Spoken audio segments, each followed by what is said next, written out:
Maritime Matters is brought to you live by Bahamas Maritime Connection. What is maritime?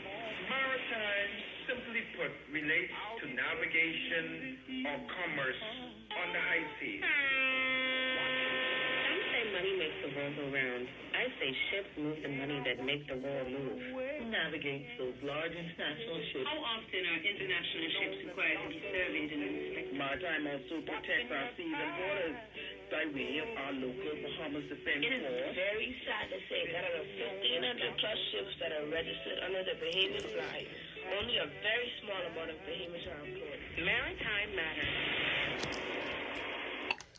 And welcome, welcome, welcome. Welcome one, welcome all. Welcome to Maritime Matters. Ladies and gentlemen, tonight you are under the voice of Captain Glenwood Alexander Bain. Yeah, that's me. Tired as I may be, I'm good and ready to go. Tonight, we have quite an interesting show. Interesting indeed. And tonight, we have a guest that I can tell you, this cat is not to be forgotten. We have a guest that is going to blow your socks off. You're listening via internet, on the app TuneIn Radio, or via Cable Bahamas Channel 951, or BTC Flow TV Channel 606. We appreciate you and we humbly welcome you to our show. We now encourage you to check out our new YouTube page, Maritime Matters Bahamas. Here you can listen to all of our previous shows at your own leisure. So feel free, hit us up on YouTube at any time. Our page again, Maritime Matters Bahamas. This is show number 17, people. And this is the month of May. The month that we suffered our most tragic maritime event in the history of this beautiful Bahamas. The bombing, destruction of HMBS Flamingo. So please, listen in. Listen in as we engage discussions on this most sobering maritime matter topic. The bombing of HMBS Flamingo, the 4 Marines that were killed in the process, and of course, the burden that the 15 survivors had to endure in the aftermath of that tragic incident. We're going to learn from our dynamic guest tonight how he maneuvered his way through the ship, scattering metals from the rocket hit, how he swam through the bursts of gunshots that were raining down from the Cuban MiG fighter jets. So steady on, people, steady on, and join us on this humbling and most intensive revelation into the HMBS Flamingo, her final voyage. Our sponsors for tonight's show are One-on-One Pharmacy. Listen, people, you know the deal. You go to One-on-One Pharmacy, you're going to get treated like a pharmacy should treat you. They got everything you're looking for. My good cousin Shantia Heal McBride got it covered. She got it covered and she's all over it. Fill your prescription, your subscription at the store, or send your refills via the online site oneononepharmacy.com, all lowercase. The 2 locations are East Street South and Charles Sanders Highway. When you walk in, you will be treated with nothing but royalty. Say hello to my good friend, my good cousin, Stephanie. We grew up together back in the day in Roll Avenue. She's always in one of those stores. She's the most friendly person around right now. We are also sponsored by Bahamas Maritime Connection. We provide a full slate of ISPS maritime security services. Thirdly, we're sponsored by Totally Secured Security and Investigation Services. They're headquartered in 8 Mile Rock, Grand Bahama. For all your security guard duties or security investigation needs, please give my good friend Andrew Starp a call at 819-8944. He and his certified security team will see you straight. That's Totally Secured Security at 819-8944. I go no further before I introduce my good and steady producer, the insatiable, the man of the hour, the man with all the power. I introduce to you Mr. Craig Gibson. Yes, sir. I salute my producer because he got me covered. You're listening to Maritime Matters, people. On this show, we talk maritime. Maritime Matters airs weekly at 7:30 p.m. every Tuesday here on Love 97 FM. The purpose of our show is to highlight people, persons in maritime who have made significant contributions, and also to sensitize Bahamians of opportunities in the maritime sector. We're going to open the lines tonight, but we're not going to open the lines until probably after an hour into the show, because the show is so dynamic, there's going to be no disturbance. If you're going to follow this show, you're going to have a time tonight, I can tell you. You're going to well up, so prepare yourself. The number to call after the interview is 326-8255. Again, that's 326-8255. So at this time, I want to again remind everybody of the 19 crew members of that vicious attack 42 years ago. And I start with the 4 that lost their life during the incident or during the attack. Fenwick Stirrup. And again, from Coral Harbour roundabout, we're going to name Carmichael Road, Fenwick Stirrup Road. We're going to do this, people. We're going to do this. Austin Smith. From Coral Harbour roundabout, going north to the airport, we're going to name that Austin Smith Road. Thirdly, it'll be David Tucker. From that Coral Harbour roundabout going south to the Royal Bahamas Defence Force base. Tucker was our big gunner. He was the 20mm gun hole. So we're going to name that road leading to the base David Tucker Road. Last but not least, Edward Williams. That road going west all the way out to Adelaide Village. That's going to belong to Edward Williams and become Edward Williams Road. That's the recognition we're going to give to these guys. And that's after the reparation of giving their family the $5 million that they so deserved and never got. Then we have 4 that subsequently passed on after the incident. First one being Wilfred Coolbreeze Sands. Very good friend of mine, very cool guy. Sands was a sub-lieutenant at the time of that incident, and he eventually passed on a few years later.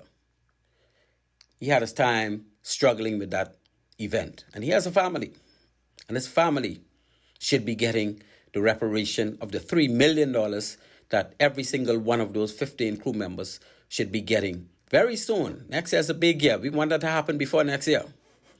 Oscar Dusty Miller. God bless his soul as well. Dusty was the key player in the whole operation. He found the pin to the steering gear that caused that fishing vessel, the captured craft, to be able to steer. And after it got dark and they darkened ship, Dusty Miller was the one that smoked the cigarettes to keep the compass light so that the men steering could be able to see north, that took them into Ragged Island on that night before those airplanes came back with the choppers looking for them.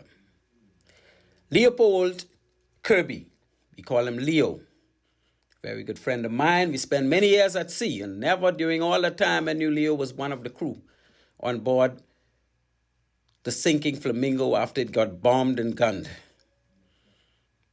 God bless Leo's soul. And to his good wife, Rose, beautiful Rose Johnson Kirby, I say we're going to get you that $3 million, Rose, because Leo so deserved it. I wish you got it before he died, but it's never too late. And of course, the Führer, the famous one, Senior Commander Amos Roll. And you're going to hear from my guest just how famous Amos Roll really is. And you know, for these people, we got to name some streets in this island. I wouldn't even say this country, on this island. so that people can always remember their name. Those streets' name will never change. And for the 11 that still remain among us, when you see them, please reach out. Tell them thank you for surviving such a fateful attack. And let's fight for their reparation. Anthony Allens, my good, very good friend. He's going through a lot right now, people. Doesn't deserve it. We need the state to do what they have to do for these people. Peterson James, up there in Abaco somewhere. Great man. Gregory Curry. Denzel Clark. Trevor Sands. John Wallace. Whitfield Neely. And he's blessed us last week with the show. And I'm sure some of you were blown away. I wasn't, because I always knew what Whitfield Neely was all about. Willard Sanders. Anthony Russell. Eugene Blue Thompson. Cladwell Farrington, the one that wrote the book. Ladies and gentlemen, those men deserve more than just a stipend reparation of $3 million. But at least, for the least, we can do that for them. We're talking maritime, people. You're listening to Maritime Matters. At this point, we move to our interview. Not even going to take a break. We move straight into our interview. My good producer is going to put on for you to hear exactly what took place between myself and my guest, who is, we call him Spook, Gregory Curry. Producer, whenever you're ready, sir. That incident, we've been running now for the past five shows or so. Okay. We've had, we started off with Commander Donald Ware, and we had Lieutenant Commander retired David Duncombe. Okay. And those two were very good guests, because they were able to, Duncombe was able to talk a lot about the police marines, yeah, and the conversion into the defense force, and about the trip to England, because of course I think he was with Flamingo. Yeah, he was with Flamingo. And Don Ware would have been at Dartmouth. But Don Ware actually joined the boat when it's time to come back. He joined them. He never came home from Dartmouth. When he finished Dartmouth in January, he went. He stayed for the. He was with Marlin, I think. He came back with Flamingo. He's a navigator on the Flamingo. Yeah. Along with a British officer and some other people. But he was still a midshipman, so that was an eye opener for him. And you know, it's amazing because he's only, I think, 18 or 19 at the time. Very young. And he came over with those boats when he came from Dartmouth. He didn't have the luxury that we had coming back on British Airways. But yeah, that's the life. That's some experience, though. That's some experience. And then that was a trip. One of the things I really would like to ask you, because I remember when in 1986, around August, September, we went to Cowes, Isle of Wight, for the 3108s. Okay. You guys went ahead of us, because you was on the Yellow Elder with Bachelor Floor. Right. You all went like 3 months or so ahead of us, and then we came to the other two, because they wasn't ready yet. So you all already did your workups. Yeah. And you were one of the persons that were left to assist us. Dane Wilson. You and Dane Wilson. I was the senior electrical man. Wilson was the mechanical. That's correct. And you all were there to assist us in preparing for our wake-ups. Right. And I recall very vividly, because I was the XO on the Port Nelson, the Roger Road. Okay. And you came to us, and you started to get on us. He was like, no, you can't move slow. You got to do this. And I was like, man, take it easy. Why are you trying to carry these fellas? You know, and I would intervene. And although I was a senior person on the defense force, I could not understand where you was coming from. You see, one of the things I didn't know is that you had that Flamingo experience.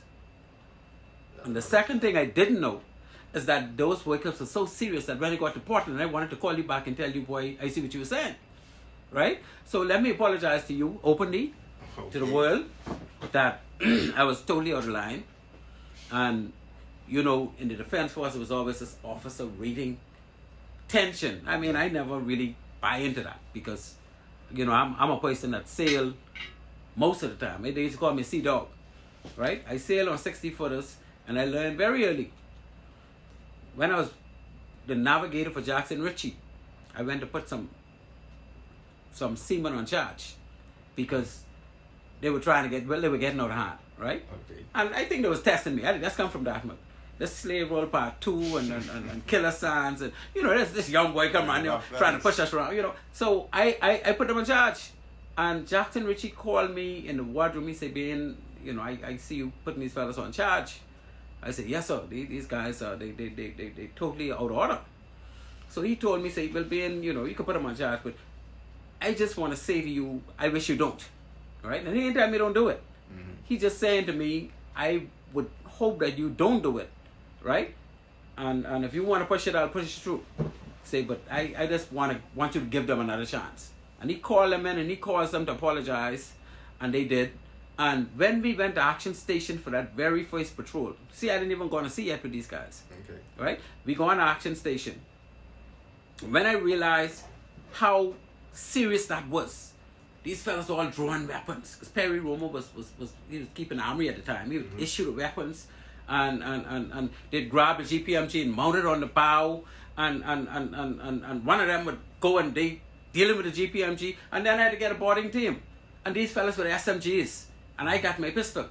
And they got to watch my back, and they got to watch their back. And after that episode, I went back to Jackson. I said, Mr. Ritchie, Captain Ritchie, we just call him CEO. CEO, I see what you're saying.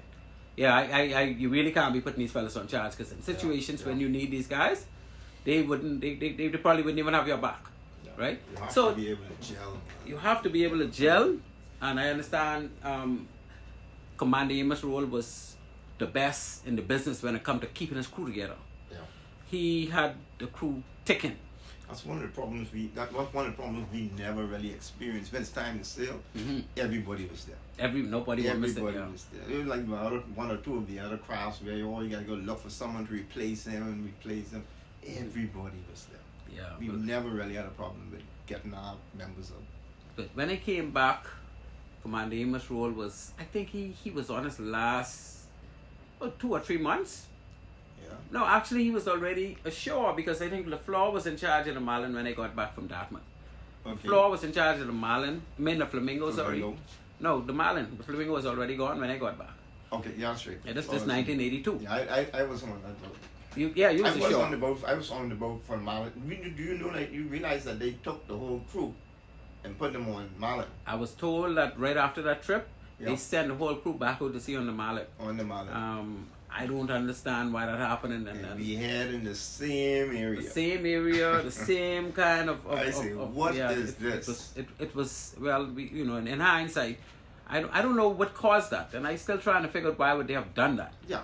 But to me, it doesn't make any sense. I mean, if you left it up to me, I would say, you guys going through such traumatic event, right? Losing some of your men, some of you being grazed by bullets, and I heard, but the bullets grazing some of you all, and some even got shot, but didn't die. And to send you back in that environment, you all guys should have been taken off those vessels, never to sail in Defense Force again. Well, I don't know if you agree with that. No, why I'm Maybe saying not that is to sail because, again. well, why I say never sail again, right? Uh-huh. It's because of the impact, and I say even today I can see it. See, you may be toting something around with you, and you may be very much more stronger than some of the others, right? So while you can carry on from day to day with that being something in your past, some of them never got over that. But I think there's something you have to look at though.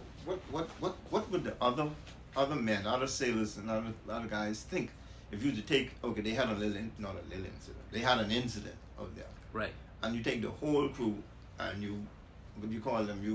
I forget the word which you use. When you bench them. You sideline them. Bench them, yeah. After you did, bench them. Mm-hmm. So, what do you think the rest of the force can do? How do you feel about that? Well, first of all, the rest of the force, including myself, I sail more than most officers that would have been in the force when I was in the force, right? The Dartmouth trained guys. I think I have more sea time than just about everybody, right? And I say that because I know what I went through. And I think most of them also know that I used to be able to see. I was always a seagoing officer from ship to ship to ship to ship, right? I remember that. I served a short stint as base vice lieutenant, and then I served a short stint as transport officer. Outside of those 2 appointments, I was always captain of a different boat. So I always sailed, right? But never in all my sailings, Brother Curry, never in all my sailings was I ever faced with being attacked by a military aircraft, because those patrol boats do not have a defense against a military aircraft. No. You will be a Not sitting the duck. Bahamas, no. No Bahamian vessel. That's what I'm No, saying, no, because no. we don't have missiles. No. We don't have sea cats and sea darts and stuff that could go up and shoot after them. We don't have 20 millimeter can't do it. They're too slow. So what I'm saying is, the attack that you guys went through have never ever happened, I don't think, in the history of the whole Caribbean.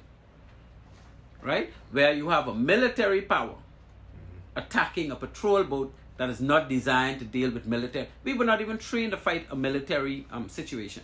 Yeah, another thing is that everything on the Bahamian crafts were actually analog. You have to actually go and hold this gun and you point this gun. Whereas those ships, those jets, Everything is automated. electronics, everything is just Even the frigates and the locked on, destroyers. computerized, and you can't fight against a computer. I trained on the HMS Intrepid, right? Yeah. They had missiles and missile launchers. They actually set off a couple missiles while we were on board the vessel, just to show us, right? And they sent dummy targets. And you heard this thing shoot out, and the noise it made and the speed. I mean, you see it, the target went off a little while ahead of time. They shoot the target out, and then they just rip the target pieces, right? But they were heat-seeking missiles. Right. They were not loaded. They didn't put any warhead in them. But the fact that I saw that, I now understand what it's like to have surface air defense, right? Now see, everybody don't see that in Defense Force. Do you not realize I went out on the Coast Guard, one of the Coast Guard cutters, and these guys had this big gun in the front, but it's all encased in one. Yeah. So which means no one will go out on the deck. It's automated. Actually fire. Fully automated. Right. Yeah. So even the little Coast Guard in the United States, they have these automatic guns, and maybe they might have a better chance fighting going up against a MiG or something. Ain't much of a chance, but it's better than anything that we'll ever see. We shouldn't say ever see that I've ever known to be on the Defense Force. But the thing that you guys were attacked without having any chance. Not a bit of chance. There's no other Defense Force person who could say that other than y'all. Right? So I want to see it for what it is. And when I'm saying to you that what you guys went through, because I've been in action many times, in action station, right? I've been in situations where people are shooting back at us, but they're shooting pistols.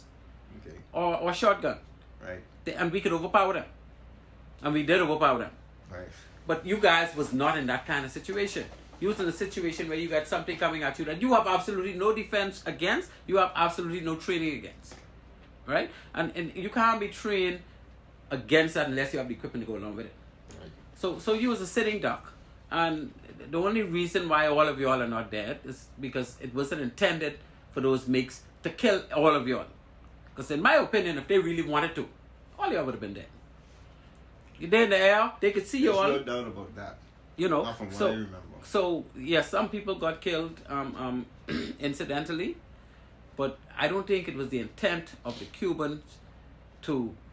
They intended to sink the vessel. Yeah. I don't think they intended to kill the crew.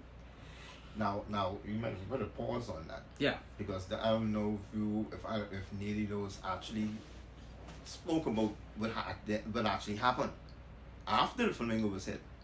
Well, I read a lot about the fact that they came back looking. After Flamingo was hit, just come back looking. there were gunshots. There were gunshots in the water, because I understand Commander Roll told them to launch the life rafts, in which they did, and they riddled them to pieces because they didn't want y'all to get in no life raft. Right. And so yeah, I know that the attack was vicious. I can't really agree with what you said. No, I'm trying to figure out. We still up to the day trying to figure out why did they do what they did after they did what they did. Right? Yeah, you know what I'm saying? I'm with you, and I'm in that same space. Even in war, you blow up a ship. Why are you gonna attack the crew in the water? Yeah, and again, with the expertise a MiG fighter jet pilot would have, and he turned the guns, the way that they destroyed those life rafts, they just destroyed them.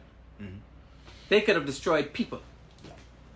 So I'm of the view that if they seriously wanted to kill everybody in the water while they were in the water, nothing was gonna stop them. there was nothing to stop them, right?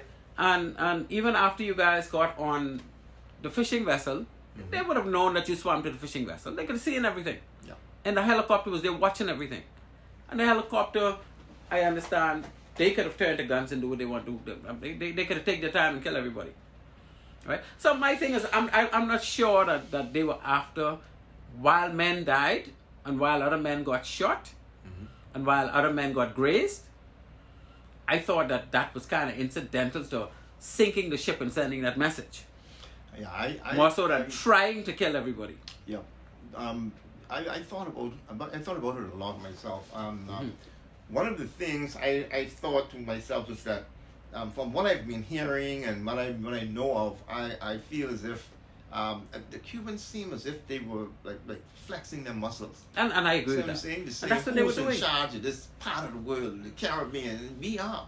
You are That's absolutely right. that's what I think they were trying to do. But let me tell you what it was, in my opinion, based on all of what I read in my researches.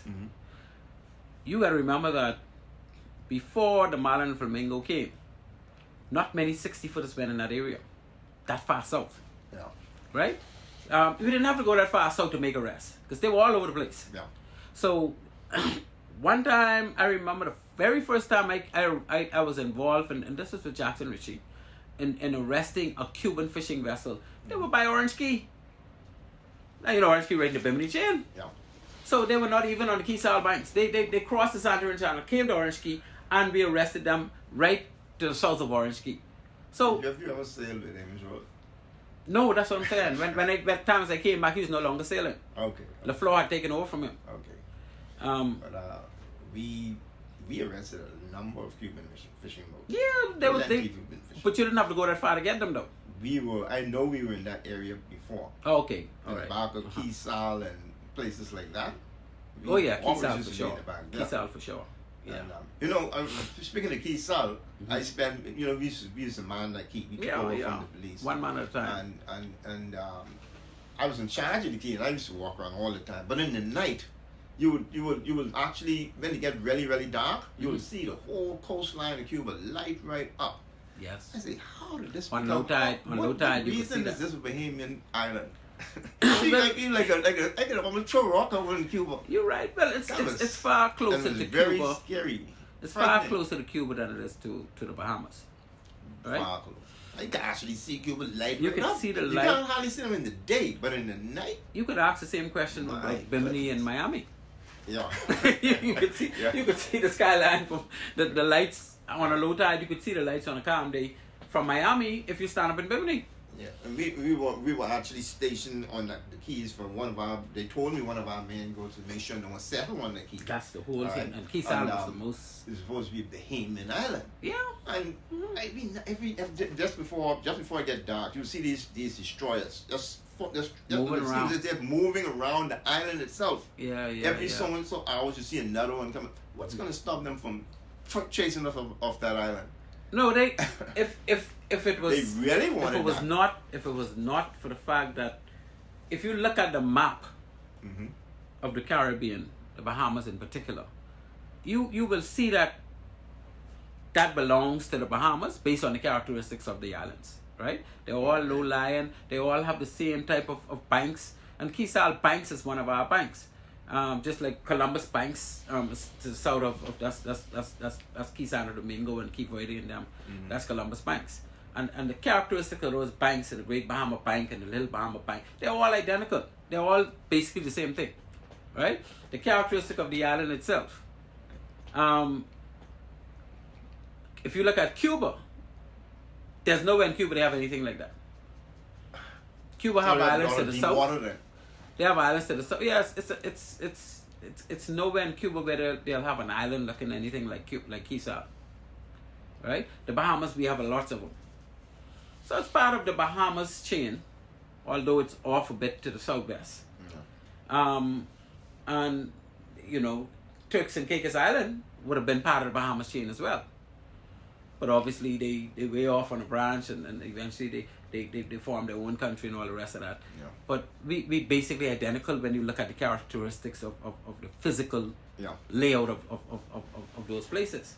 But as far as Cuba's concerned, in my view, the reason why they were so, to use let me just say, teed off, right, is because if they were coming on the Columbus Bank for decades, maybe centuries, and fishing, nobody bothers them. You can remember these vessels belong to the Cuban government. Right? They don't get the catch to carry home. They carry that to the government, and the government may package it and sell it, or they may just use it for their own purpose or whatever the case is. But if they get a call from a vessel saying, we get this boat trying to stop us, we full, we trying to get home. Because based on what I've researched, when y'all went to Key Lobos, they saw two vessels going into the ocean, running away from Key Lobos, heading toward Cuba, two fishing boats first. And I think Commander Roll decided he wouldn't board those. He just leave them.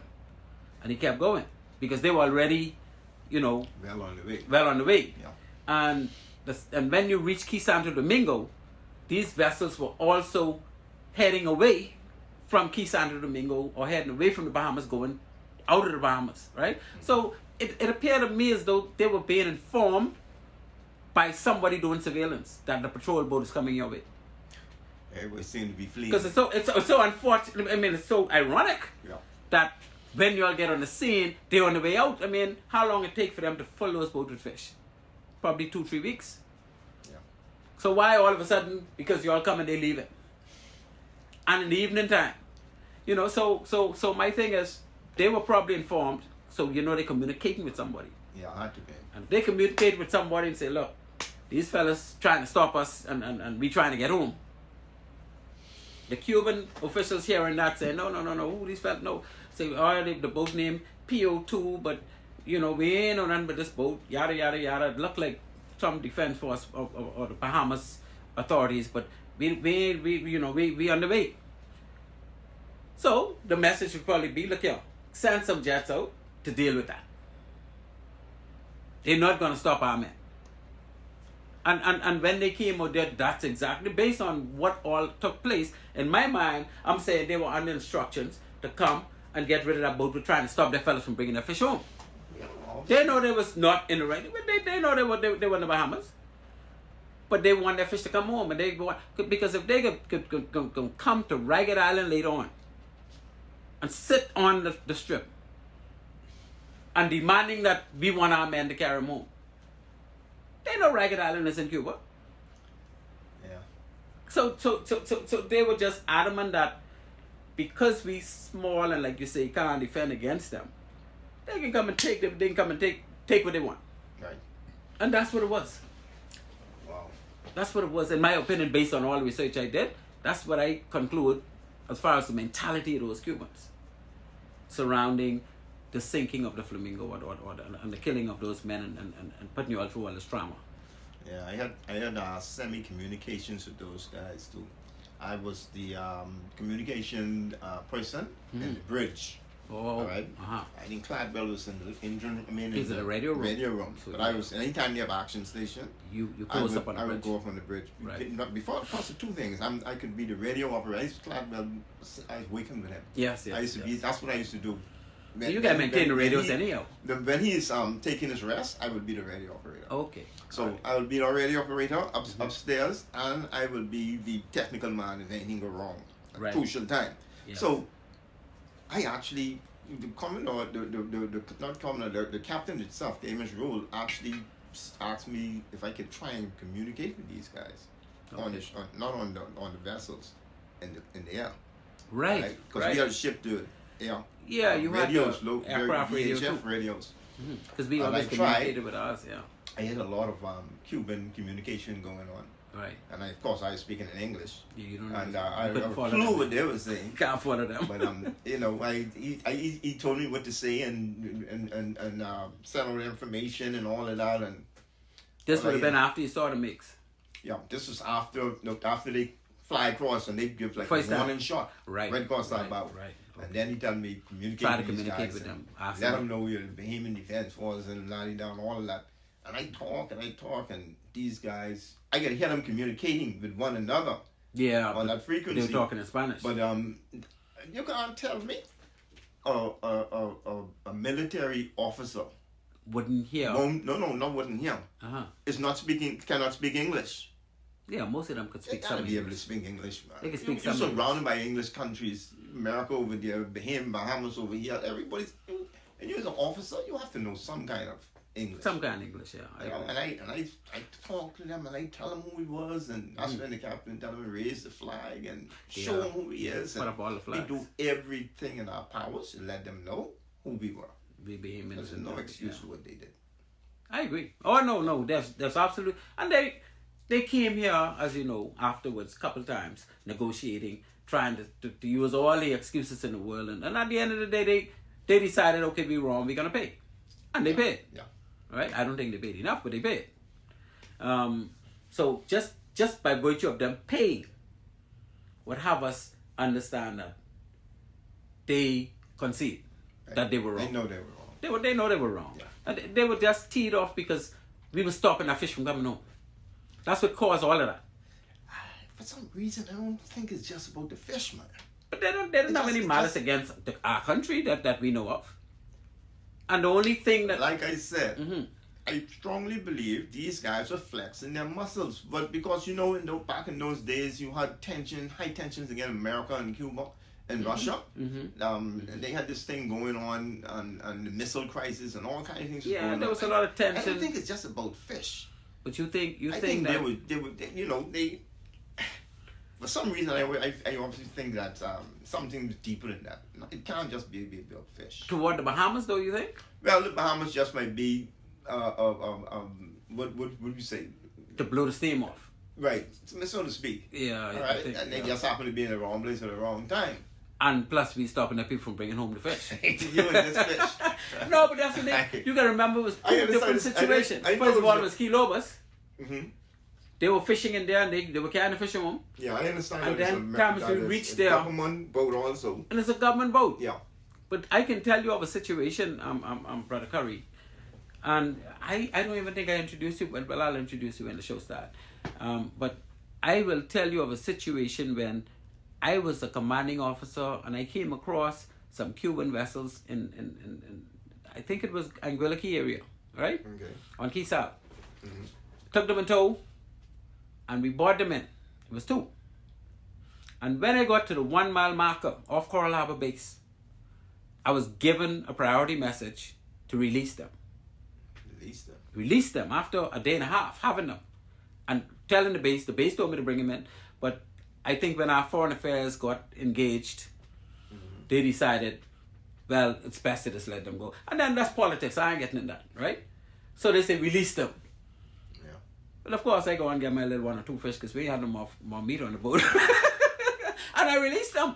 Yeah. And I had to go out and continue patrolling. I was not even allowed to come into Coral Harbor, although I was right at the 1 mile marker. So it's more than, it's more than just as we see it, I guess. Yeah. But that situation was a vicious attack on a defenseless situation. Like you say, they were flexing their muscles.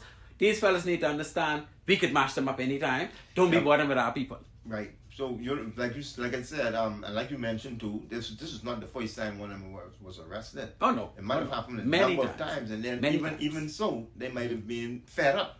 Yeah. Right, Eventually they may say, let's teach them a lesson. Yeah. Sort of thing. And let's see if they can try that again. No, let's teach them a lesson so they don't try that again. That's what I'm saying. But obviously it happened over and over again because, like I say, there are 2 situations that I was involved in, and I didn't join until 81. I didn't come back from that until April 82. Okay. And that's 2 years after Flamingo was sank. Yeah. And since I came back, I know that we bought in a couple Cuban boats that were Cuban government fishing vessels that were in our waters. And I think they think twice about I think they got some flack with that. They think twice about doing something, even bordering with the Bahamian. Oh yeah. military The sense that whole happened. world got on them. Yeah. The whole world got on them. So I keep saying it's something that is never to be repeated. And see, that's why I'm trying to impress upon you and all of you guys that what you went through, no other Bahamian will probably ever go through. And 100 years from now, when all of us are gone off the earth, people are gonna wish they could talk to you. People are gonna wish they could really hear your story. And this is why I'm saying we have already lost 4 in the incident and 4 after the incident. Right. Only 11 of y'all left. Yeah. Right? So at least let's get y'all story so that when y'all died, wouldn't die with you. Because each one of y'all got a story, a different story to tell. Because For sure. in a situation like that, everybody can be bungled together doing the same thing. Right. Everybody have a different view. When you hit the water, at the same time the other fella hit the water. When you move to the boat down, when he was on the bridge, someone might have been in the cruise mess sleeping. Well, it was action station, so they wouldn't have been Action sleeping. station. Everybody's up. But yeah, everybody would have been up. But you had different parts of the ship. Somebody might have been out by the gun. Somebody would have been on the stern by the dory. They get been all over the place doing different things. So let me just move from here and give you the opportunity, Mr. Gregory Curry. We call you Spook. I want to say Spook so bad. Let me give you the opportunity to say from the time the Flamingo went and saw those 2 fishing vessels, as you recall it, how do you recall the whole incident? Yeah, that was a day I will never forget. Whenever I do talk about this incident, I try to refrain from trying to be point on with different dates and times and minutes and because you're not gonna remember. We don't have 42. That's why I wanted your own words. We don't have 42. As years. you recall it, no dates, no times. Yeah, we were we cited these 2 vessels. Okay, we cited these 2 vessels from the time we cited them.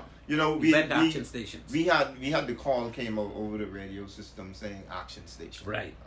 And the action stations is when everybody on board had a place to be. You're supposed to be somewhere. Specialty duty man. Right, specialty duty. Yeah. And my action station, like I said earlier, was that I was supposed to report to the bridge. That's right next to the CO. Right. And the captain of the bridge, because I was a technical man, and he wanted everything to be working. If anything happened, he wanted me there, especially equipment at the time. And whilst I was there, I was also the makeshift radio operator. Right. All right. So any communications, he would want to talk to a craft or something. Especially I'll be right there. VHF, yeah. Right, because the radio man was still down low in the radio room.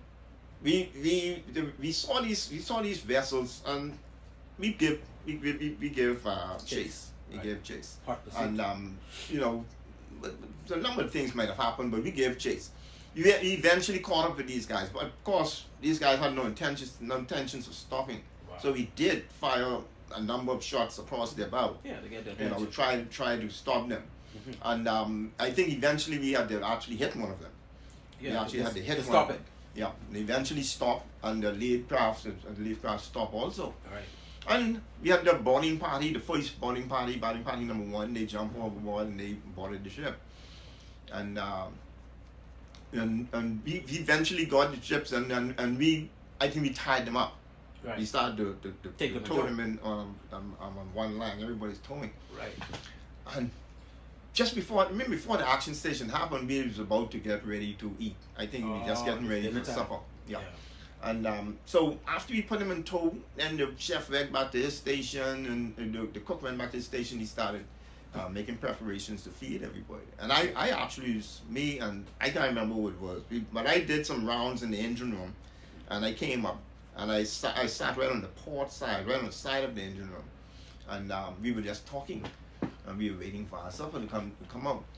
And all of a sudden, we heard this big loud, blam, blam, blam, blam, and it was raining metal. Wow. Apparently, I was sitting right underneath the dory bench. It's a big dory bench. Understand, right? Right. Mm-hmm.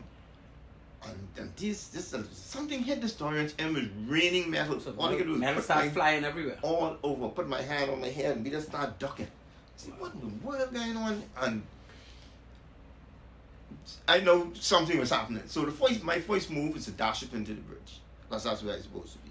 This I just tried would to have been figure out after what's going you on. tried to communicate with those. Well, this is the time. Now I'm trying to think now. The first You said it passed and they did the passed, warning right? shots. The first time passed, they passed. They did the warning shots. Right. That's when I could try and communicate with these guys. Right. And then you Okay. got gone to each then after that. Right. Because everything we thought they were going You away. thought it was finished. Yeah. And you basically- Man, I dashed back up there. I mean, everything was chaos. Everybody running around and fire extinguishers and smoke all over the place. Wow. I said, this is not good. Yeah. A few minutes after that, things really got out of hand because the ships came back and they hit us again. I mean, the the aircraft. aircraft came back and hit us again. Also, And they didn't hit you all at once. no, but a number of times. No, I thought all came like the same time. Well, all came over. No, I mean I What? talking about the actual rockets. So you Well, got the hit rockets- when you were on the stern, you got hit first, and then when you went up, Right. you got hit again. Right. Wow. We got hit again. But what happened if after a while the captain shouted, "Look, this is going to wait. This Right. we have to leave the ship." Yeah. He gave the order to abandon ship, Right. and everybody started jumping off, and Mm-hmm. everything still is in chaos. Right. And that deck was like on fire. The heat. All right. And then one thing hit my mind. I said, "Wow, we abandoned the ship. I have to go down and get my life jacket." Yeah. My life jacket used to be. I used to sleep in my life On your jacket cabin? underneath my pillow. And my own used to be under my pillow. Wow. I'm not going looking for nothing. You know. And my sleeping bunk I was on the starboard side, right in the back section. All right, so I go down into the boat. Yeah, but way look, in back the there. whole cruise messes down on the stern. The junior You gotta go the down. junior The rates, junior yeah, rates, sorry. the junior rates, yeah. Yeah. So I was the last bunk, Okay. and I was the top bunk. Gee. And I got my jacket. Oh, you went in there? I went in there. Everybody's diving off. I know. And I go in the opposite direction. He was a brave man. So everybody said, "Where you going? Where you going?" I said, "I gotta get my jacket." Because I didn't know how long. I make my mind up. you would be I was prepared going to stay get in my water. jacket. 'Cause I don't know how long we can be in this water. You And right. I went down there. Yeah. And I got my jacket. When I got down there, on the starboard side of that, but right next to where my bunk was, Mhm. right underneath my bunk, we had a gap like 3 or 4 feet wide. Big hole. A big hole. Oh, that's one of I the said, rockets. I could have just jumped right out there if I wanted to. Yeah, jump I and grabbed sit. my life jacket and I run up top. Wow. And I looked around. I saw where the captured craft was. Yes. So Did and this- so fortunate that the captured craft, the Flamingo was actually pointing at the captured craft at this Oh, time. the powers to what them. Right. So I just ran over there and I jumped over. And my mind is telling me to get away from these engines as best you can because the engine's still roaring, you know. Yeah, the the engine's engine still running. roaring. Oh, the boat running. The engines are roaring. Okay. All right, and I need to get away from this engine. Yeah. Then another thing come to my mind. I watched so many pictures and things. Everything come to my mind. What happened if the boat started to sink and I so close to it? Yeah. So just I after that. started doing some serious strokes. Swimming, yeah, I wow. swim as far away from that boat as I can. You as had best on I your life can. jacket at the time. I had on a life jacket, Did but the life it jacket wasn't blown up. Oh, that's the one you tie around your You waist. tie around your waist. Oh. All right, I know I had it. You So I was prepared. You got that from I was in the Waspa. swimming mode at that time. Yeah, with Wow. Waspa. Okay. And I tried my best to swim away from that boat. Yeah. And one incident I will never forget. One of the missing fellas, Right. were actually swimming not too far from me. That was Fendrick Sturrow. Right. And he was screaming and hollering and screaming and hollering. And I looked back, that was him. The only thing I could do was just shout at him, "Stop, swim, swim." And at that very time, the whole water was light right up. These guys saw the ships come, these planes coming, and they light us right up. Blah, blah, blah, blah. Oh, that's they turned the And guns. what I did- This is gunfire. Gunfire. Right. Shots. I dived down as deep as I could. Right. And while as I was going down, I get twing, twing, twing, twing. Bullets I flying around. tried to figure if I get hit or what, you know? Mm. And after I gone down as far as I could, I looked back up. I started making my way back up top. Then I looked around. I know for a fact Sturrow was nowhere around. Now, I didn't see him get hit or anything. But Yeah. I know he was swimming with me. I know he got off that You boat. saw him before you died. Right, he was really, When he really, came back up, he really was is nowhere. making. I don't know if he's hit or what, but everything is happening so fast. I didn't see him anymore since that. Yeah. And everybody in the water. Also, when What- you came up, just- you could see other people. one of the things that reminded me of this situation was I saw that picture, the Titanic. Right. When the Titanic sank, Yeah. and all these people just Everybody was actually in the around. water screaming and hollering for help. Right. That came like a big flashback to me. To what So, you wow. witnessed there with the Flamingo Right. sinking. Right. So I saw the Titanic, and Yeah. that hit me inside. I was in this theater sitting there, and that hit Wow. me, and I started on piece of crying. I thought that the wife thought I was crying because of what's happening on the Titanic. Oh, but But my eyes was full. I wasn't crying, but my eyes were full of Yeah, water you was because of very what sad. really happened. A flashback. because of your experience. A flashback. Right. A flashback of the Flamingo. Yeah. Right, and we were actually in the water screaming. The guys was on the boat, the captured crabs, so they were there, and the dory was tied up on the captured crab. And we screaming and hollering for them to bring it. Yeah, bring the dory. So Come and bring get the us. dory, bring Yeah. the dory. And they were saying help, help, help. And the guys wouldn't come. But all of a sudden, I saw Obi nearly jump on the dory. Right. And he came up there. And this time the boats, the planes were coming back again and again, firing at us in the So water. a lot of gunfire I said, going why on. are these guys shooting at us? Yeah. Flamingo, I see the flamingo spinning around in a circle. I love boxing. They're spinning around. They're hitting on the left, right, and center. Wow. And center. And then like one fly hit the flamingo, the next fly behind him and shoot at us. With guns. With guns. I mean, hitting the Flamingo with guns too. But like, Although they at the didn't time rocket. they were just They didn't hit it with rushing a up with rocket. guns. Just hit it with guns straight Okay. through. All right, from what I remember, I look back and that boat was spinning in a circle. I don't know. It's just like a sitting duck, like just an animal there, and you just keep someone hitting it, Keep hitting hitting it, and he can't do nothing. Just sit there and do nothing. All right, and So everybody was Neely screaming came to for your Neely to rescue, or- come. Everybody was screaming for the boat to come. Neely was the boatman. Yeah. So he jumped in the boat and he came across and he started picking up people. I see him going and come back. Yeah. I say, oh, he gone. And then he did go, and then he came back. Okay. And at that time, who was in the boat? It was only me and Neely, I think. It was only me and Neely in the boat at the time. I need the police, and he picked up the second time around. Would have been me. Would have been you, yeah. Right. And a number of things happened or didn't happen. I told you I had my life rocket on. Yeah. And I did take it out, and I hooked it around my neck, and I tried to blow it up. Right. But nothing was working that day. Yeah. And this is the same time when the guys started shooting at us in the water, and I went down, and I wondered if the jacket had blown up or You not. wouldn't have been able to go down. I wouldn't have been able to go down at all. That's right. And everything happened. Everything was just clicking. Wow. I said, wonder why this thing wouldn't blow up, and it would not blow up. Right. I tell myself later on that everything happens for a reason. Everything happened for a Everything reason. happened for a reason. If that didn't inflate, you definitely wouldn't have been able to go under. But something else happened also, and people think it's a corny thing, right? But it happened. Right. All right. What happened is that when Neely did grab me by the back of the life jacket, he tried to drag me on board. Oh, okay. And you won't believe what happened then. The life jacket hooked around the engine, and he couldn't get me on board. The propeller, The propeller on the inflatable, so Right. what was used in that stern? right? So he's trying to bring me on board and hook me Oh. on board. I say, Neely, go man, go. He said, you can't go. I hook up into the propeller. And I said, Lord, what is this? And for some strange reason, a pen knife just rolled from the bow straight down to this thing and hit the back. Wow. And I grabbed that and I cut myself free. I said, where the world has come from? It just happened. It just happened, yeah. And I cut myself free and I tell him, go man, go. And I remember we actually picked up one or two more persons, but the last person we did pick up was the captain. Right. We picked up the captain. I was on that boat when I was on the dory when the captain was picked up. Was collected, yeah. And we went to the one of the captured crowd. Right. And we sat down and a lot of guys were mumbling and some were crying and Yeah. and everybody's in shock. Yeah, that's some The serious guys, trauma. the guys who was on the captured craft, the boarding party, these guys just stood there with their eyes wide open. Yeah, because you never seen what anything like it. does the world is happening here? Wow. And what happened then? We noticed that the Flamingo just stood straight up. The bow just stuck up in the air, Yeah, that was the last. and then she Last started set, going yeah. down Yeah. from the back end of the boat straight down, and everybody stood up.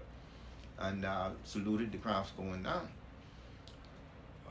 The captain then said, we did a count to find out who all was there. And the captain said, we can't leave right now. We have to find these guys. You notice that 4 of the guys were missing. Yes.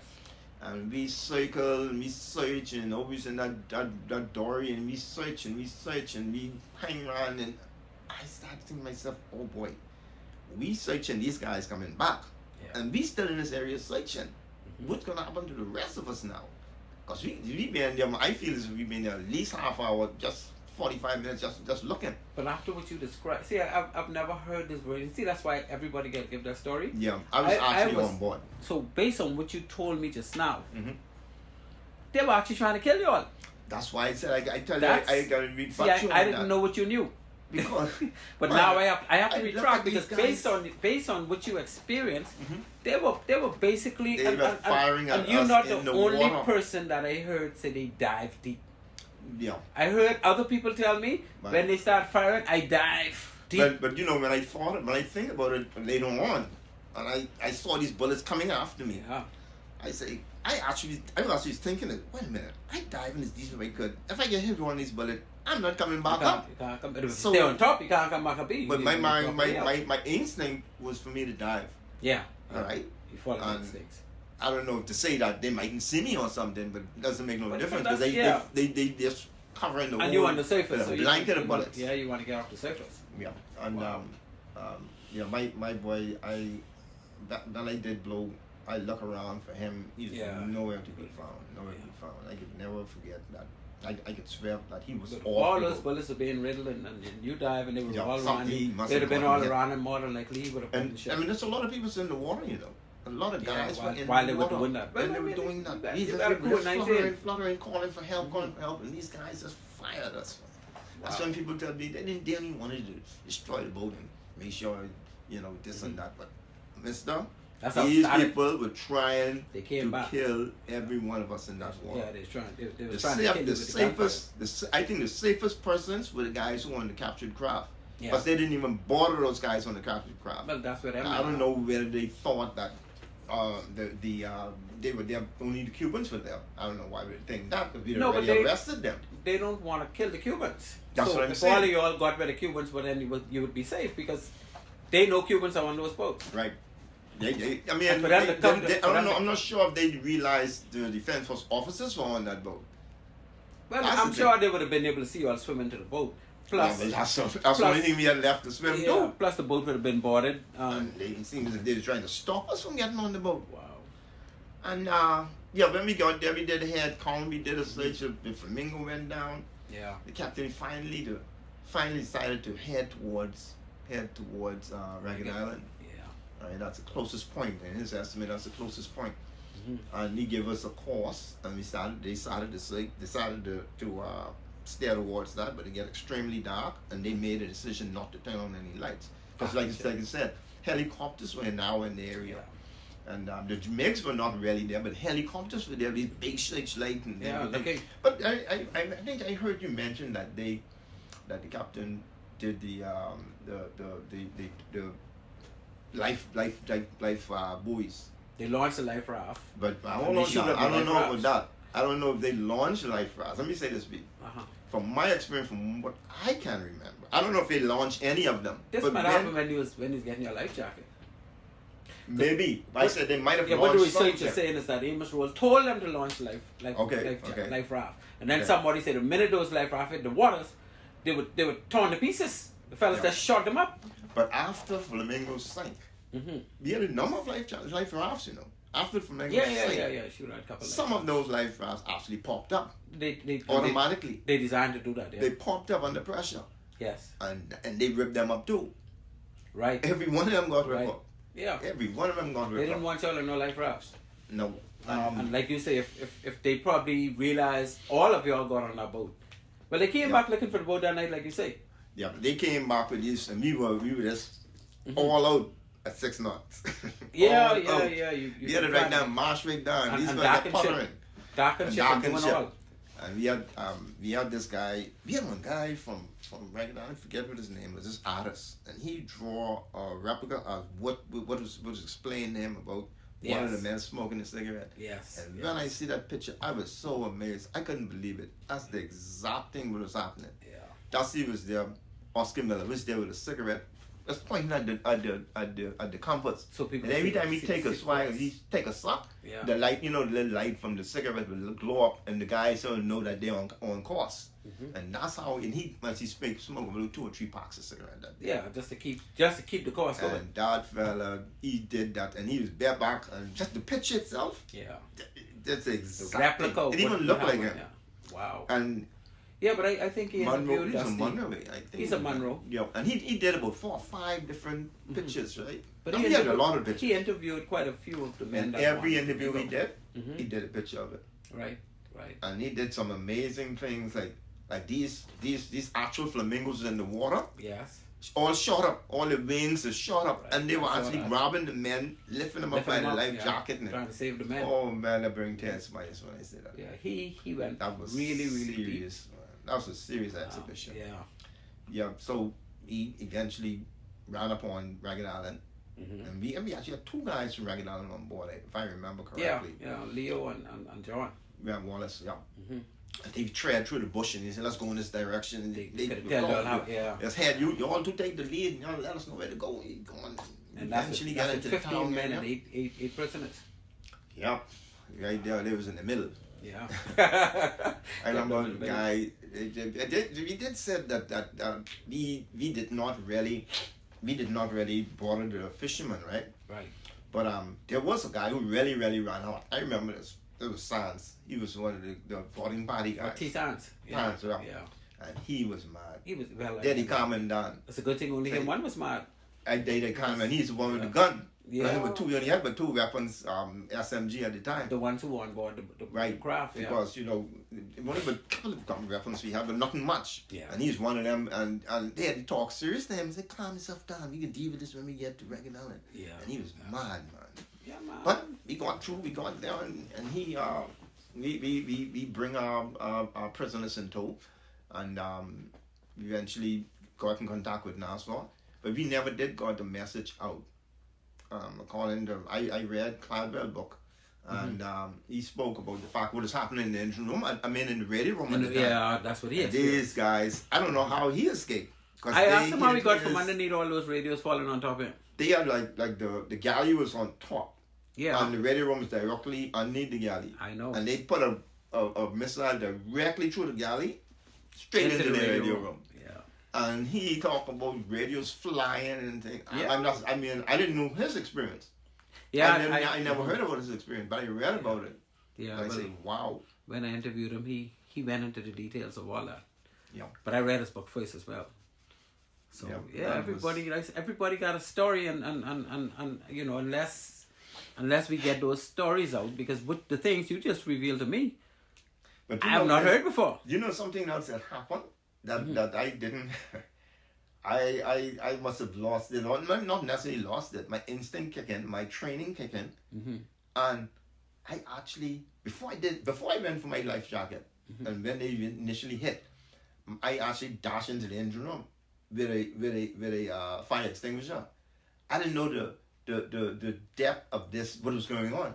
Wow. Then someone shouted at me, it's Dusty, shouted at me, tell me, get out of there. Say, we leaving. And that's when I decided to drop everything and go on in the back. I still was going in the wrong direction. Yeah, you're right. Everybody's going forward with the barrels, and I still going backward. I know everybody was trying to get my life jackets. Yeah. I don't know how long it was in that water. It's going to be in that water for. I like good for about maybe 2-3 hours of treading water. So Yeah, but the thing is, you never even really use a life jacket, because like you said, never inflated. All that life jacket would bring havoc to me. Yeah. Everything running wrong with that life jacket. Things But happen look, to each other. you know something? I went for that life jacket. Then I dived. When I did jump overboard, I didn't dive. I jumped overboard. When I jumped overboard, I told you Stark was swimming with me. In the area, yeah, he was next to you. But, near you. but if I had gone, didn't go for that life jacket, I don't know what might have happened. I went for that life jacket for a reason. I was 'cause sent for that life jacket for a reason. If you had gone in the happened water for a reason, before, I never know what might have happened. you might have been in the line of one of the bullets they sent. I think You people know. with that sometimes. Yeah, but fate has a way of It wasn't my time. It wasn't your time. It wasn't your time. And I am so shocked that only 4 men were actually killed during that incident, based on all this gunfire and all I these think they people were in the killed water. right in the water. Yeah, Right in the more than water. likely. Because everybody was giving account of for, you know. Some everyone saw Tucker, they saw Williams, they saw They were all they were in the water for accounted sure. for. They were And all I in the water. know I saw Stirrup. And you also know you saw plenty bullets in the water. Right. So, you know. Serious bullets. I try to figure out how I did not get hit. I never knew it. Not only you, a lot of the other fellas who was in the water swimming, still trying to figure out how come they didn't get hit. You know, You know. I after the years gone by, I end up getting married. I end up having one son and two twin boys, so 3 boys. Wow. And I said to myself, what if I was in here? Now they're 30 and 35. Yeah. One is a doctor and working at PMH. One is a lawyer, working down a law firm in on Shirley Street, and one's in New York City. He's a musician. Right. He's a very experienced musician. He's on Very Broadway. nice. So all of them did well. What gotta be a reason Yeah. I survived. There's always a I'm reason. still waiting. Nothing fantasy, nothing happened yet. But gotta be a reason why I survived. And I think the reason still lies in these 3 guys. Yeah. Your Certainly. children, your offsprings. And you know, the ones who lost their lives in that incident.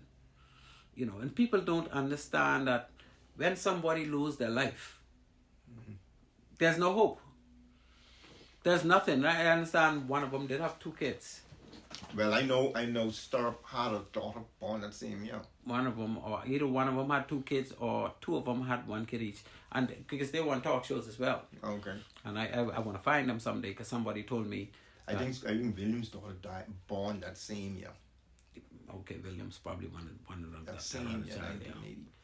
yeah. She But used to come out, but I don't hardly see her coming out no more. But you know, my thing, Brother Curry, is all of that happened to you guys.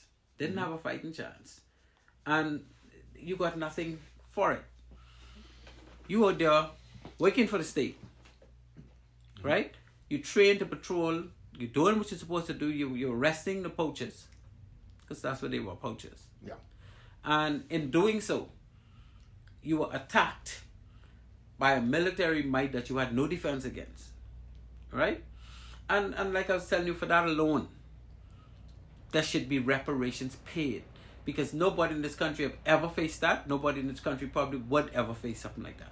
Right? Not while working for the state. It ain't like you was out there on a fishing boat and you came across a situation. No, you out there doing your job, what you were trained to do, and you got overpowered. Right? And you could have been dead, but you had to live. Here it is, you go into the movies.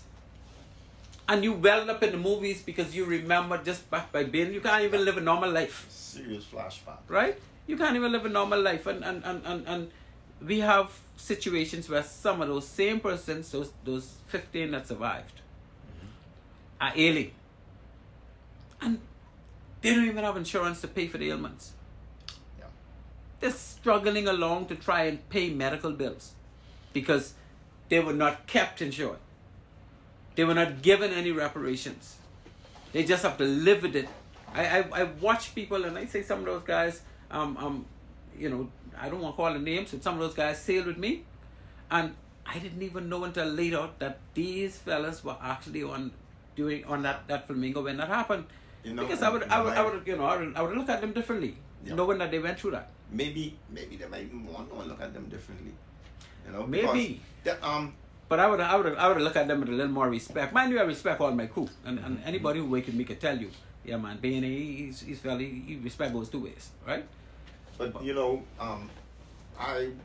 where I work right now, a lot of people sort of ask me about it when they hear about it.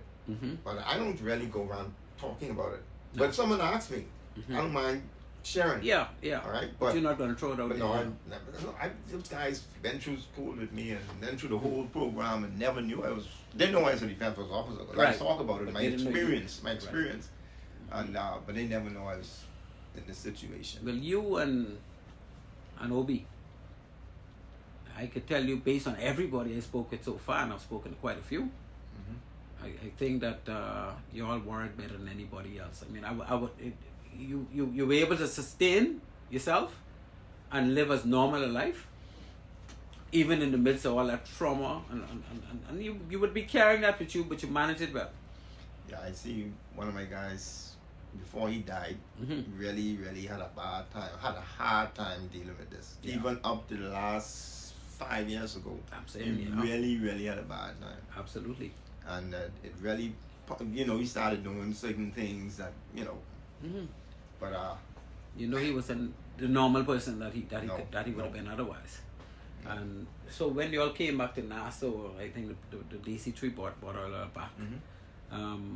You say, did they do any counseling or anything like that? I have some people saying we had no counseling. We had no counseling, but we had like someone come and talk to us. Oh, okay. One of those doctors from Sandlands came down and actually talked to the group. Oh, as a group. Just speak to the group as a group. Not as individuals. No, and that's the only thing I vaguely remember. Yeah. And that was only like a 10-minute talk. Yeah, but he takes speaking to group. That's not counseling. No. Counseling. And, counseling is when you. I still would like to know who made that decision to send us back out. Man, Must be less than 2 weeks after the incident. Why? On the mothership, on the sister ship. On the sister ship in the same in area. the same area. Yeah, that just. I think that was. That's What the word is? I'll say cruel. Cruel and unjust punishment. I don't think that was I don't think that was thought out at all. No. Because the mechanic he couldn't even operate. Especially when we start getting close. Hardly anybody shouldn't be able to operate, and if they could send you on a boat, I don't know if that's. They should people just send you to the north, People talking about when you fall off a bike, pick the bicycle up and go right back on. That's the only way you're gonna learn. Yeah. That was ridiculous. That was our situation. Unfortunately, and it didn't help us. Unfortunately, the bike is not a life-threatening situation where you cannot defend yourself. The bike is just something. Something else. A couple of years ago, my mom still's living, and thank God for her. Thank God. Yeah. She told me that a couple of years ago, maybe 10 years ago, she said, "Gregory, remember nobody was talking about it. Right. Maybe it's that Eve or something like that. You say, you remember you? Do you know you used to wake up in the night screaming and hollering?" I said, "What? You mean when you were small? You gotta be joking." You mean after the incident or after the incident? Oh, you still live at home? Yes, almost. That's true, because we young guys. Young. Yeah. Matter of fact, I was one of the senior guys. I was 24. Yeah, because you come and up I was with the senior guy, one of the senior guys. The only person that's more senior than me, the captain, the senior, the petty officer. That was James. Yeah, James. And then maybe Dusty Clark and Dusty. Right. Then that was me next. I was only 4 boys, and everybody else was almost like teenagers. They were younger than you all, much younger. My mom told me that I used to wake up in the night screaming and hollering, and even when she come to my aid and calm me down, and then I go back to sleep, and the next day I know nothing about it. But then I told you carrying it and you realize it.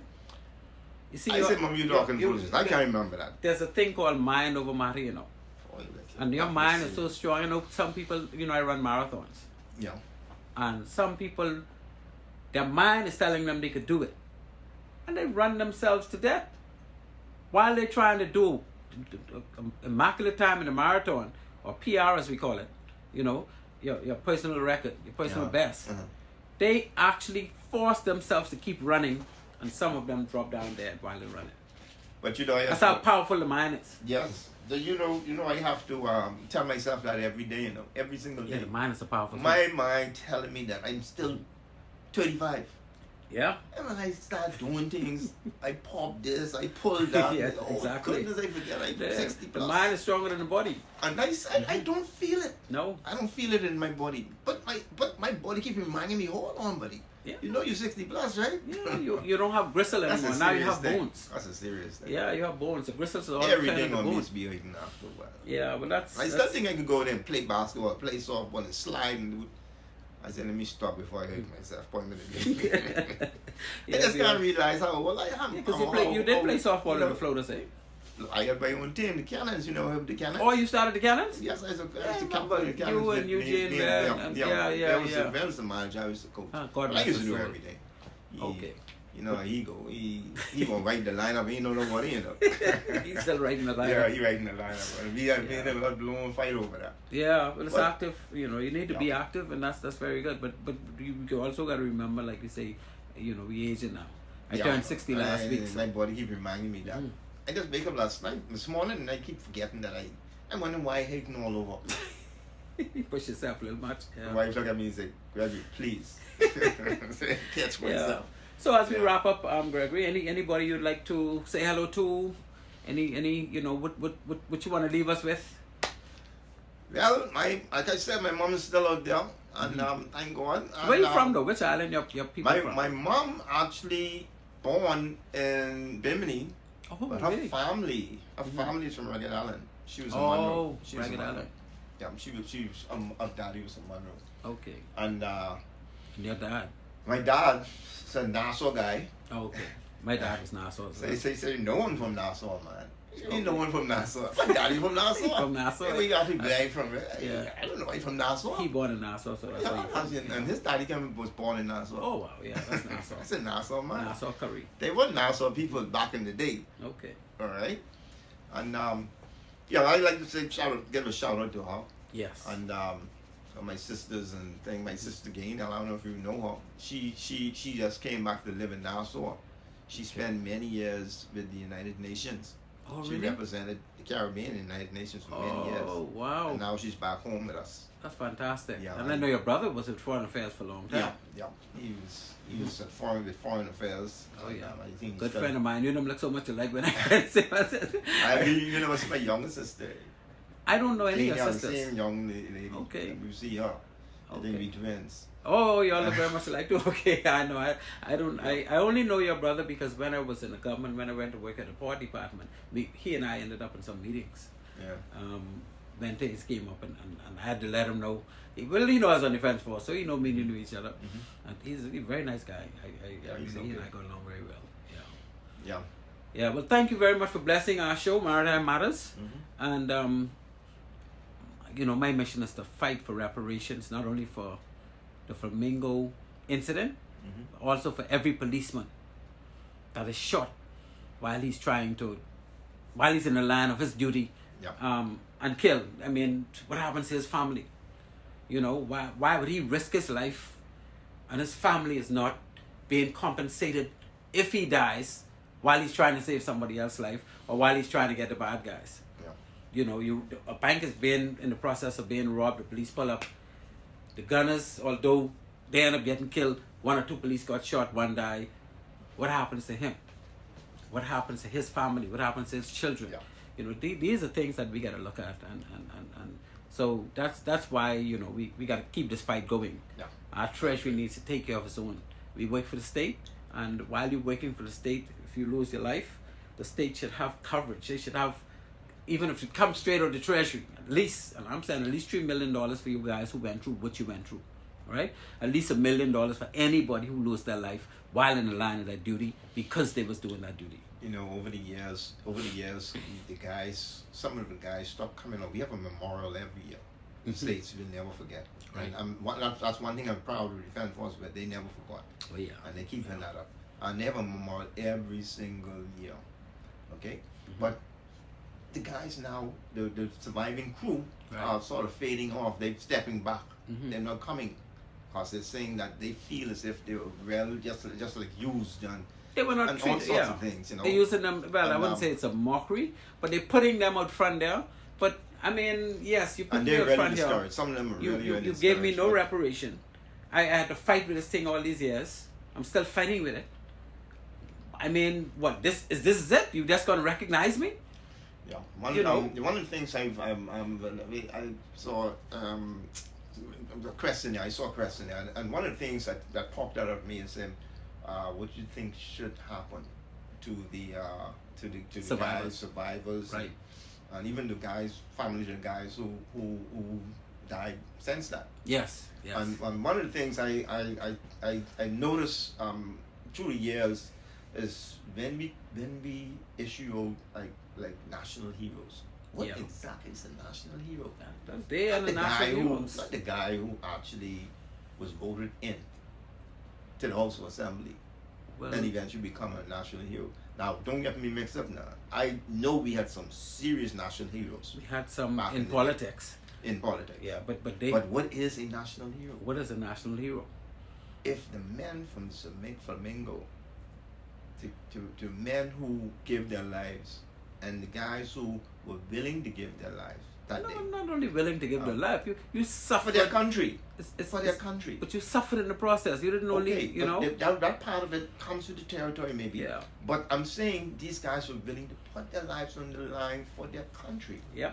All right, and I say that to me, calls to be a national hero. A national hero. I'm All calling you for went through it. You did it. I'm calling Right. for each of the 15 men that survived to have a street named in their honor. See, and this is only recognition. I first of all, I want them to get the $3 million first, right? Because even if you can't use it, your family could use it later on. Because you don't suffer, you don't go through that suffering, and $3 million ain't much when you look in the grand scheme of things. If you could have $200 million to buy a couple boats and dredge some harbors, right? For hardware, the people who suffered such a travesty, you must think of doing 50, 60 million for them.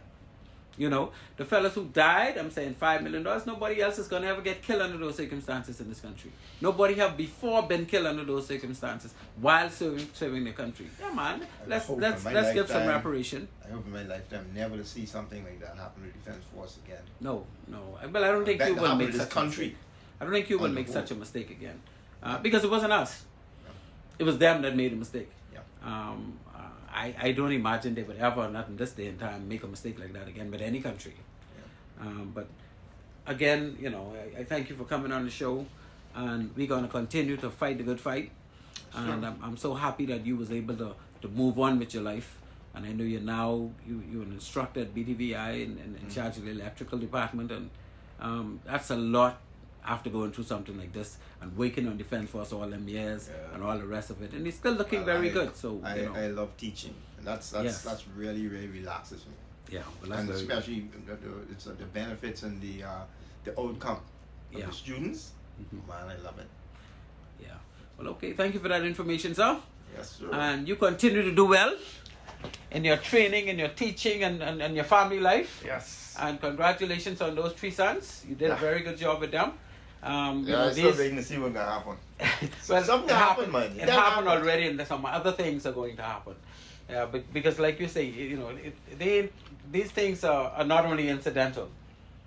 It's just the way it's supposed to be. I mean, from the time using that water and your life jacket didn't come up and you was able to dive down, everything else just continues. Yeah. All right, sir? So thank you very much. Ladies and gentlemen, that is the story from my good friend, retired Force Chief Petty Officer Gregory Curry. That's how he lived on board the Flamingo and after the Flamingo incident. And he's still holding up pretty strongly. I see I got a caller on the line. Let me just go and see what the caller has to say. Caller, you're live on Maritime Matters. Good evening, Captain Bain. This is Captain Bain. Good evening, my good friend Herbie. How are you, sir? Everything is good. First of all, I would like to send a special shout out to my comrade, Spook Gregory Curry. I salute you, sir. I know that we will have worked together in several different vessels over the 30 years that I served in the Defense Force. I know for sure.